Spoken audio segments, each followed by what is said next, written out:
आज हे दुःख कसं पाचावं हे आज आम्हाला समजून असं झालंय. जसं आपल्या मुलावर प्रेम करतात तसं झाडांवर प्रेम केलं. आम्ही झाडासारखीच दादांना फुलाची आम्ही श्रद्धांजली वाहतो. दादा तुम्ही परत या, तुमच्यासारखा नेता परत नाही. महाराष्ट्राच्या राजकारणातील जो काळा दिवस काल ठरला तो म्हणजे उपमुख्यमंत्री अजितदादा पवार यांचं अपघाती निधन. आज महाराष्ट्राच्या विकास पटलावर विराजमान असलेला हा कणखर नेता आज अनंतात विलीन झाला.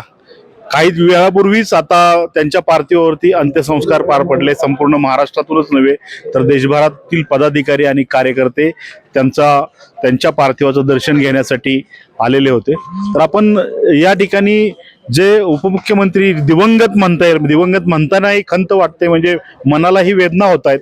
कारण या महाराष्ट्राचं कणखरपणे ज्यांनी नेतृत्व केलं ते दिवंगत उपमुख्यमंत्री अजित पवार अनंतात विलीन झालेत. आपण हा परिसर बघतोय, जे विद्याप्रतिष्ठान आहे ज्याचे अध्यक्ष स्वतः शरद पवार साहेब आहेत आणि खऱ्या अर्थानं ज्या ह्या विद्याप्रतिष्ठानची धुरा ज्या आहेत ते धुरा खऱ्या अर्थानं बारीक सारीक गोष्टी आहेत ते उपमुख्यमंत्री अजित पवार बघायचे. बारामती शहरातील आणि परिसरातील कुठल्याही वास्तू असू द्या किंवा हे विद्याप्रतिष्ठान बघतोय, हे जे झाडं दिसत आहेत ना, की झाडावरती प्रचंड प्रेम करणारं हे व्यक्तिमत्व होतं.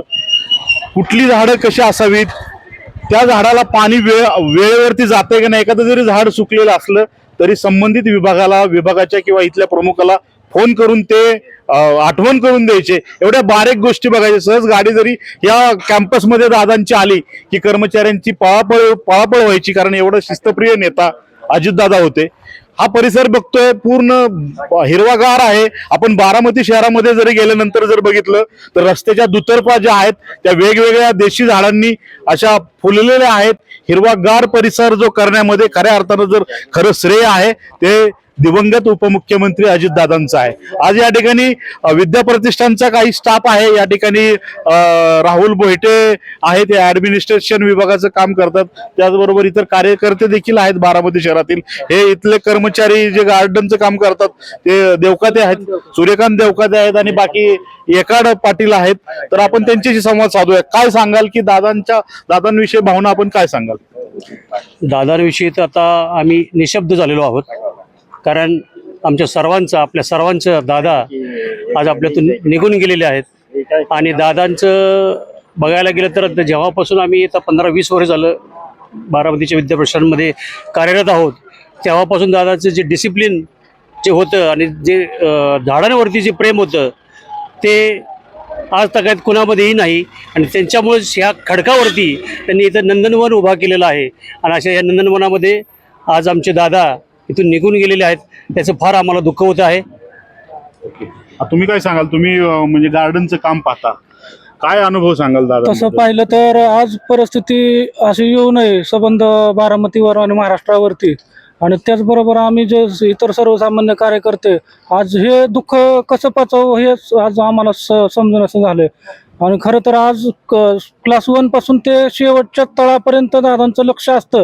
हे फार बारकाई नसणारं लक्ष हे करा. मला वाटतं खूपच असे कमी नेते आहेत की दादांच्या रूपामध्ये ते आम्हाला बारामतीला लाभलं ते नेतृत्व. सर्वसामान्य झाडांचं बघणं, त्यांचं पाणी दिलं का नाही ते लक्ष देणं, रोप लावल्यानंतर जरी इथून गेले तरी त्याच्यावरती नियंत्रण लक्ष ठेवण्यासाठी वारंवार सूचना करून अधिकारी किंवा तुमचे बारके कर्मचारी असतील, पाणी वॉटरवाले असतील, इतकं दादांचं काटेकोरपणे लक्ष असायचं. आणि असं बघायला गेलं तर शिस्त म्हणजे दादा येणार म्हटल्यानंतर सगळं प्रत्येक कर्मचारी अंग झटून कामाला लागायचा. आणि कुठेही उमेद न ठेवता कचरा असू द्या, तुमचा बारीक सारीक गोष्टी असू द्या, पालापाचोळा असू द्या, इतर मोठे कार्यक्रम असू द्या, दादा याच्या अगोदर सगळं क्लिअर ठेवण्याचा प्रयत्न सगळेजण करायचं. म्हणजे एवढी शिस्त आणि एवढी भीती आणि एवढं हे होतं. दादा वैयक्तिक ओळखायचे. कधी पाणी पुरवठ्याच्या बाबतीत बोललं तर 2-3 महिन्यानंतर मला सहयोगला त्या निमित्ताने गेल्यानंतर बोलायचे. अरे ते मला बोलताना बाळ म्हणायचे, अरे तो देवका त्याला बोलून घे, माझ्या पाणी झाडं बिडं जर वाळली तर ते लक्ष ठेव, माझ्या विहिरीत पाणी किती आहे, मला टायमिंगला पाणी पाहिजे, मला काही जर झालं तर त्या अधिकाऱ्यांना नाही ऐकलं तर माझ्याकडे यायचं आणि मला सांगायचं की इथं प्रॉब्लेम आहे ते करत नाहीत. पण इतकं म्हणजे शेवट शेवटच्या कर्मचाऱ्यांना सुद्धा त्यांनी हे ठेवलं, सान्निध्यात ठेवलं. बारामती शहरातील आपले काम करणारे काही आपले बारामती शहरात पंचायत समितीमध्ये कार्यरत आहेत, ते दादांचे कार्यकर्ते देखील आहेत. विशाल जे आहेत, काय सांगाल तुम्ही? इंगोले, विशाल इंगोले. दादांची बारामती शहरातले जे वृक्ष लागवड आहे, जे हिरवगार त्या संदर्भात काय सांगाल? दादांनी जसं आपल्या मुलावर प्रेम करतात तसं झाडांवर प्रेम केलं. त्यांनी पहाटे 5 वाजल्यापासून ते कार्यरत असायचे.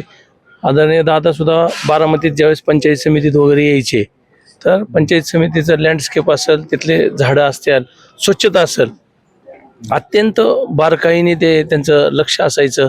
त्या स्वच्छतेवर बी खूप मोठ्या प्रमाणात त्यांचं लक्ष असायचं. आता बारामतीसारख्या शहरात महाराष्ट्रात पूर्ण असे एक पोकळी निर्माण झाली. ओके, तुम्ही कर्मचारी आहात इथे?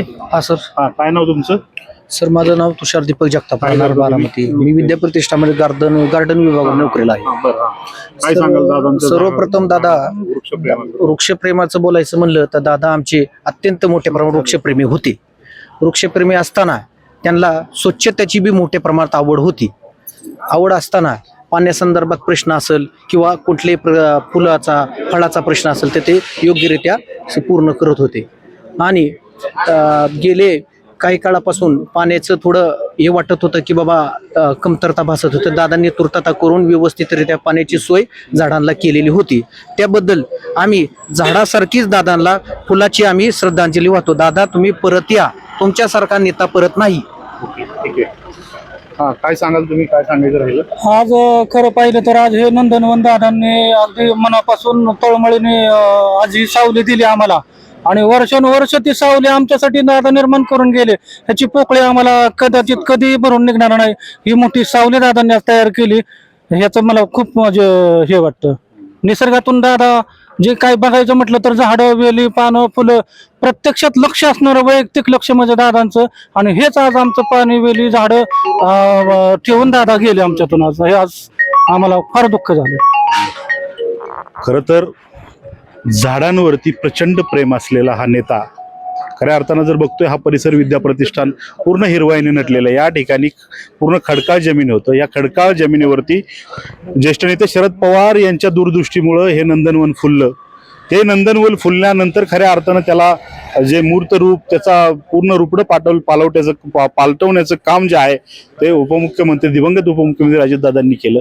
खरोखर त्यांचा हे जे वृक्षप्रेम आहे, बारामती परिसर बघितल्यानंतर प्रत्येकजण काय ही बारामती किंवा आपण वेगळ्या कुठल्या तरी देशातल्या मोठ्या सिटीत आलोय काय असा प्रश्न प्रत्येक जणाला निर्माण होत होता. आणि खरोखर जे बारामती सारखे इतर शहरं सुद्धा निर्माण करू, ज्या ज्या ठिकाणी अजितदादा निवडणुकीच्या निमित्ताने म्हणायचे, ह्या निवडणुकीमध्ये देखील बऱ्याच ठिकाणी ते म्हणले होते की सत्ता मला द्या, मी बारामती सारखा विकास करून दाखवतो. खरोखर त्यांचं बऱ्याच ठिकाणचं जे स्वप्न आहे ते स्वप्न अपूर्ण राहिलं. मात्र बारामतीतलं हे जे फुललेलं नंदनवन आहे ते पाहिल्यानंतर दादांचं जे हे वृक्षप्रेम आहे त्या वृक्षप्रेमाला मात्र कधीही तोड नव्हती असं आपल्याला दिसून येईल. अमोल तोरणे, नवराष्ट्र, बारामती. धन्यवाद.